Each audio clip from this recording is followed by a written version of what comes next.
Do you still exist?" I was astounded by what I saw when I went to my son's residence. I gasped when I was met with a startling sight at my son's home. My 5-year-old granddaughter was gone and found there in the living room, malnourished and shackled. The room was filled with abandoned plastic bottles and empty bread bags. I hurried to offer him water in my hurry, but he angrily objected, saying, "Give it to my sister first." "Your sibling? Who is she?" Perplexed, I inquired. Then I heard a baby's weak screams coming from a corner of the room. Before long, the startling reality was revealed. I made up my mind to punish the hell out of whoever it was who made my grandchild go through this. "Would you like to lend me money once more?" I sounded off over the phone to my kid in a frustrated tone. "Ah, my spouse died when I was 62 years old, and it has been 3 years. I've been living alone ever since. I have not had any financial troubles because I have worked for a long time, and because my spouse left me a sizable legacy. But for now, my son Ethan, who moved out already, is my biggest worry. Even as a working adult, he has always been irresponsible. He frequently demonstrated bad work ethics, carried work-related materials home, and slept in excessively. His work history was characterized by frequent job changes and sporadic requests for financial assistance. Even though I was disappointed in my own kid, I couldn't give up on him entirely because of my familial ties. Suddenly one day, Ethan and a woman arrived at our house. "I'm going to marry this girl, Mom." Startled, I welcomed the attractive young woman. "Hello, I'm Isla," I answered. "Isla, nice to meet you." However, getting hitched so quickly, it surprises me. Ethan, who was chewing gum, laughed. "So, what are your options if you become pregnant?" She then said, "I'm 4 months pregnant," and gave her tummy a little pat. Despite my amazement, I managed to offer my congratulations and bid my son and his spouse farewell. Pregnancy, despite the altered order, is a pleasant event. I'm wondering if they too are capable of raising a child correctly, as I will soon have a grandson. I felt conflicted. When I finally went to see Ethan and his family at their house, I was shocked. The inside appeared to have been looted by a thief. There were cup noodle cups and empty convenience shop meal containers all over the place. I was left thinking, what on earth is this mess? Aaron, are you eating healthily? Now it's more than just your body. I purchased some veggies. Should we prepare food together? My daughter-in-law, who had a somewhat bigger tummy, twisted her face in response. "Ugh, cooking is such a hassle," she shot back. Ethan snarled in, just as I was starting to reply. "But you need proper nutrition," adding that an obnoxious mother-in-law who constantly nags won't be like, quit picking on my wife. That's not what I intend to accomplish. I brought some veggies, and Isla pushed them toward me. "I really don't need this kind of thing, so please don't make needless comments," she continued. "You really irritate me." That day I had no alternative but to silently withdraw under their scathing condemnation. When the time came for her to give birth, the two of them came to show me the child. My expression softened as I gazed at my grandchild swaddled in a blanket. How sweet. Is it a boy? I take it? What is his name? Liam is his name. However, don't you have something to offer us, Mom? Oh yeah, you're correct. It's a modest present for the new baby. I gave the envelope to her. Isla grabbed it quickly and looked inside. Tom, look inside. There's $1,300, she cried out. My youngster smiled. Fantastic. Perhaps I should pamper myself. I attempted to advise my son and daughter-in-law to put the money toward the baby's expenses, but it didn't appear like they were paying attention. My son then turned to face me. You know, Mom, it's getting tight in here with the baby and everything. We are considering moving into your empty house. I had recently moved into a moderately priced apartment from the house my husband and I had been living in. We were debating whether to sell the house or rent it out at the moment. Money is undoubtedly needed to raise children, and maybe having a home would allow for more carefree parenting. Thinking about that, I gave a nod. I comprehend. You are free to occupy the space and pay no rent. My youngster said, "I'm grateful. Should we relocate the next month?" But Isla, who had listened to all of this, said something. "But please don't come to our house," she pleaded to me. I stumbled, surprised, saying, "Huh?" "Please leave us alone. We don't want any interference," Ethan went on. "I comprehend," I answered. As a result, I was only able to go to my son and daughter-in-law's home when I had serious issues. When I would sometimes get in touch with them to arrange a meal, they grudgingly gave me permission to meet Liam. However, it was obvious that they valued their privacy. My youngster was nevertheless developing nicely, and had even begun referring to me as Grandma. However, I got a message from my son shortly before Liam turned 4 years old, as usual, when I texted him to tell him I wanted to deliver Liam's food. "Isla no longer wants to see you," he remarked. "Please stop doing this and avoid visiting our home. You are unable to enter because we changed the locks." His biased remark shocked me and made me upset. However, I opted to watch the scenario for a little in case I accidentally insulted Isla without recognizing it. But in the process, I lost track of when I should have been at my son's place and eventually stopped attending entirely. Every now and again, for whatever reason, I would get hesitant, terse answers from Ethan.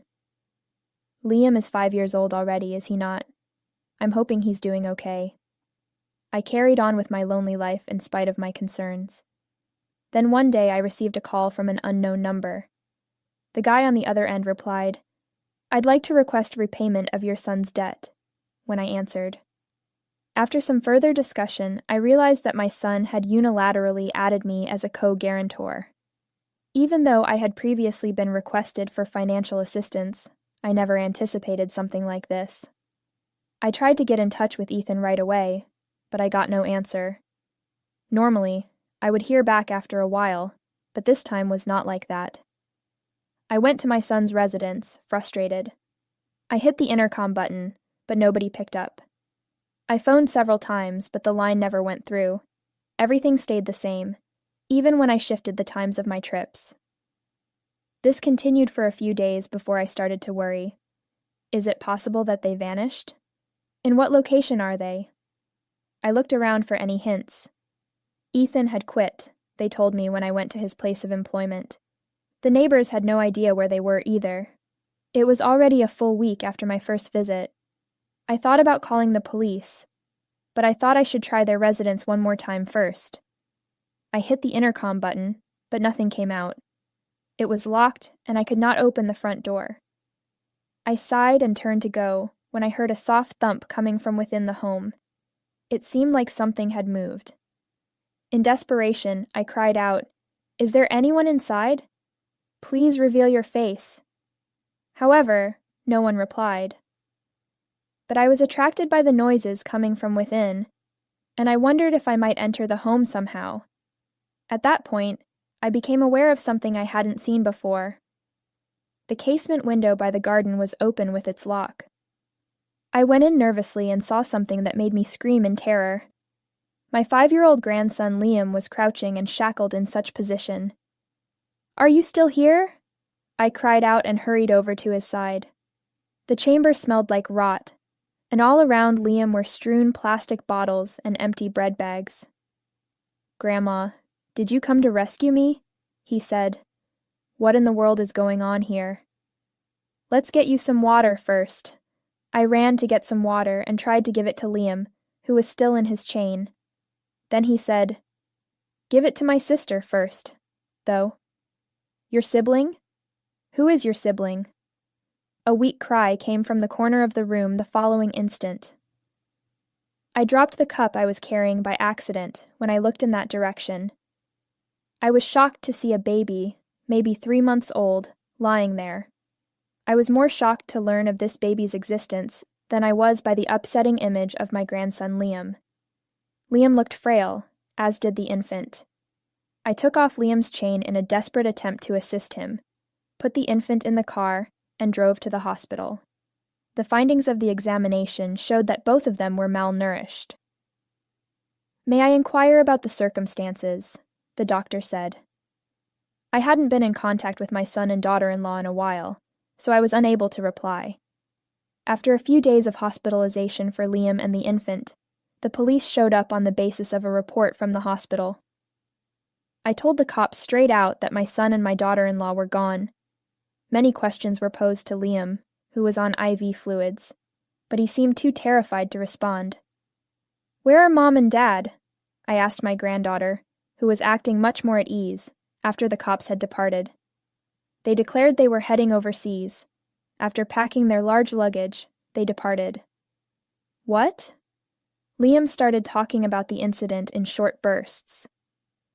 My granddaughter Ella was born around 4 months ago. Liam took care of her, having been trained to make milk and change diapers. And then there was a disturbing revelation. "We'll keep you tethered to your sister's care so you won't escape before leaving on a trip," Liam was informed. I was warned not to answer the doorbell, even if it rings. My grandson started crying as I stood there, speechless and hiding my lips. Ella had mastered the art of rolling over, and she succeeded in slipping past Liam during one of his naps. My granddaughter, shaking with fear, admitted, "I was scared and I didn't know what to do." I squeezed his hand, and he started crying. After making sure Liam was sleeping, I went back to my son's family's home with the intention of obtaining their possessions. I still wanted to think that Ethan and his wife were real at that point. Did they actually leave the kids behind and travel overseas? It is not possible. Liam must have misinterpreted something. A vacation brochure that was on the table caught my attention as I was about to depart and packed the grandchildren's change of clothing into a bag. The words, "Elegant 2-week overseas cruise," were printed on the cover. I shook when I lifted it up. A single sheet of paper with our trip itinerary for the two of us peeled out from between its covers. Best wishes for a successful delivery trip. Surprisingly, it was said that the funding source was borrowed funds, with an elderly woman serving as a co-guarantor. I was enraged when I discovered they had taken a trip. It is inhumane to put my grandkids through this, and then carelessly take a holiday. I will never be able to forgive them, whether or not it is my son. I decided to severely punish them as a result. It was evident from looking over their travel itinerary that they were due back 3 days later. I got up and went to take care of stuff without thinking twice. 3 days later, Ethan and Isla turned the corner, looking triumphant, as I watched from the shadows outside their home. "Man, that was seriously fun," Ethan said as they dragged big luggage. Additionally, the meal was excellent. "It was incredible, without a doubt," Isla said. "I appreciate you taking me, Tom. I'm so beyond wanting to go back. Let's head out shortly again." They were talking as they turned the corner to the street where our house was, and they froze in disbelief. "Hi, what's happening over here? What took place?" Everything they owned had been hauled out and piled up in front of the home. "That's exactly what I said," I said. I emerged in front of the two of them, startled and in shock. "Were you happy with your trip?" I inquired. When Ethan spotted me, he appeared shocked. "Old hag, what the hell is going on? May I inquire if you found the trip abroad that exposed your kids to these kinds of situations enjoyable?" My son and daughter-in-law cringed at the sound of my harsh voice, but they quickly retaliated. "We told you not to approach our house, didn't we? Did you enter abruptly?" I exhaled. I would not have continued if I hadn't been unintentionally appointed a co-guarantor.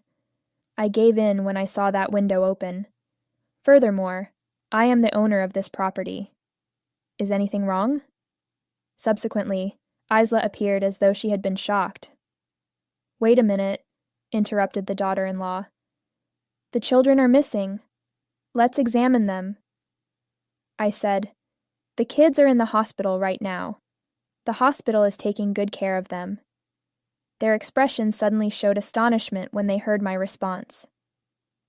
"You provided them with food and water, but not enough of either."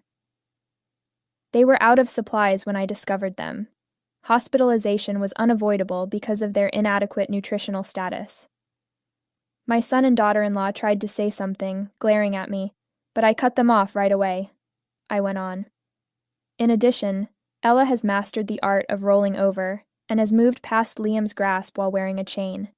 She might not have lived if I hadn't discovered her in time. Isla's embarrassed look was evident when I talked sharply to her, but Ethan gave me a hard time. It's all right, they're still alive in the end, but the house is the focus right now. What makes the possessions outside? I have no intention of letting you live here, who have committed such despicable acts, I then said. Please go. I've chosen to list this house for sale. My son and daughter-in-law were astonished to hear this and started berating me. You old hag, stop being so silly. Such despotism is not going to stand. Give the kids back the house.